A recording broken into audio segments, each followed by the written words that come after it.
Welcome to Lagomorphosis, my suburban homestead. So I thought I'd show you the progress on the Victory Garden. We've topped this mound with a bunch of garden soil, and I'm going to be planting some crops like radishes and Swiss chard on there. And the trench below is finally starting to have its garlic sprout.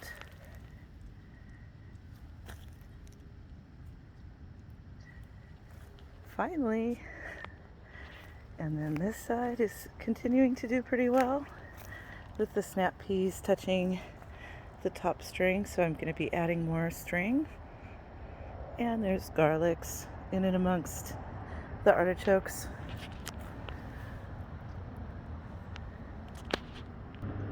This moringa tree circle has fava beans planted, no sprouts on this circle yet. I'm excited about this stump garden.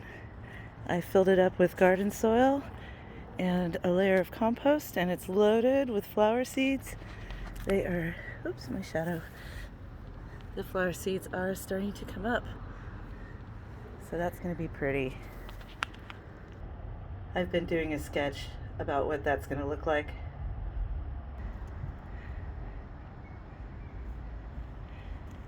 In this moringa tree circle, the fava beans are starting to come up. See it there? And it has a bunch of beets planted on the inner ring. I don't see any of those coming up yet. Got a lot of volunteer nasturtiums and our mushroom field. The salad wattle is finally starting to kick in. We've got pretty charred little kale, cilantro. I'll be adding more starts to that from the greenhouse. And the south mound is shaping up. It's got some inches of garden soil and compost on top. And after the Yukon Golds seed potatoes chit up, I'm going to plant those out here. Today I'm going to be cutting down all of this sweet potato and starting some slips and giving the rest as animal feed because we're due for a frost. Here's an exciting new addition. I went ahead and built up the edge of the moldering pile with some crude wattling with some old branches that were brittle. But I think it did enough to check the pile from spilling out. And this new bed also has several inches of potting soil, and then I'm going to be planting strawberries and asparagus here, covering it up with compost. And then I'm going to construct some sort of bird netting to keep both wild birds and the chickens out. These girls aren't too happy about being cooped while that bed gets developed, but I did get them a special treat. They got a flock block. That'll keep them at least, and that'll give them at least some enrichment while they're cooped. And I'm really happy to report that all three of the browns and the brown leghorn pullets are laying daily, so we're getting a dozen every third day. Good job, birds. Oh, well, look at that. There is a Easter egg in there, and that means one of the Americanas had her first egg today. 3 cheers! The grow outs have been weaned, and they are now in their own little house. And they come out every dry day. It's really sopping wet out here today, but they come out every dry day for exercise in the tractor. Here in the keyhole, we're getting ripening husky cherry tomatoes. So that's awesome. That has been planted since the summertime. We've got ripening poblanos, doing awesome. Elephant garlic. More tomatoes that are overwintering. And got some midnight snack setting. Now today my job is to cut out all of this sweet potato, divide the slips to propagate it, and then maybe I will have enough energy to dig out all the tubers.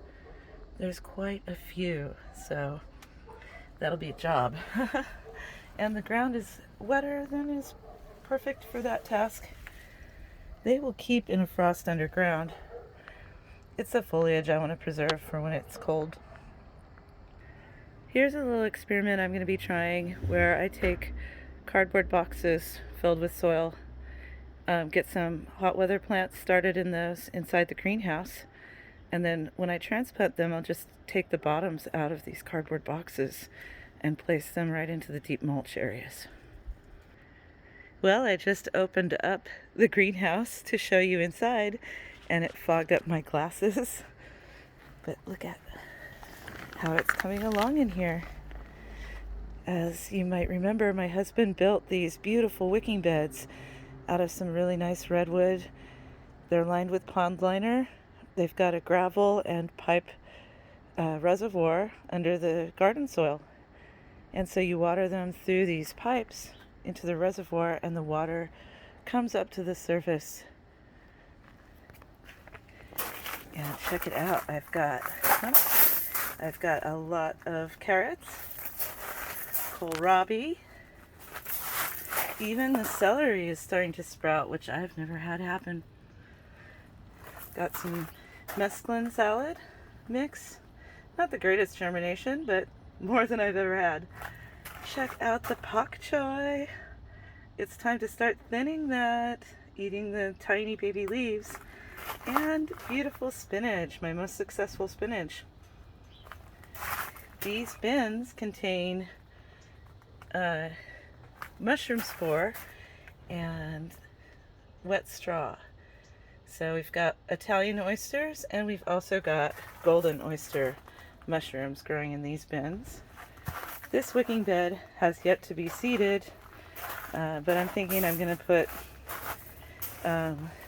some broccoli and some other things that don't need to be germinated in there. And I've got a nice rack where I can put my cardboard box experiment and other seed starts. And in here, I figured it's the perfect place to cure sweet potatoes. It's warm and humid in here. Those have been here for about 2 weeks, so it's time to take them out probably. So here's the main garden. The avocado tree in front is already setting blossoms. Let's see if I can find you some. And the wattle is being as productive as ever. Got garlic and peppers and herbs in there. Look at those magnolia snap peas. These things are sky high, and they are setting pounds of pods. So I'm trying to tie them as they get about like they are now. They're due to be tied back down to the arbor, but they want to track that winter sun. It's got that strong slant, so they're following that. Down below, things are doing good. Pepper, garlic, herbs, onions, volunteer wax beans. Got some new Romanesca popping up here. Got some seeds started, direct sown broccoli that's very tiny. Pretty pathetic, but I'll take it. I sowed beets here, and those are starting to come up. You see that? Some die hard. Old radishes. Those are probably going to be fibrous. And then I've already harvested some of the headed broccoli. That was quite nice. There is a side shoot here for me to grab today. And the cauliflower was amazing. That's all been harvested and eaten up. Wow, delicious. But these turnips are enjoying not being shaded anymore, and I'm hoping that they will develop their bulbs soon. These beets have not germinated yet. And then I've planted kale in the blocks. There's a cosmos and a fennel. And look at this second wave of magnolia snap peas already has a bloom. Looking good. And evidently, this is now going to be a blackberry zone because I never did remove that that blackberry cutting, and it's rooting all around. But it's got a companion with some garlics and the garden sage. The garden sage is much happier when the sun comes more its direction. Got some cloth grow bags that I'm going to transplant some nursery starts of peppers and stick those back into the greenhouse. So that is the main garden.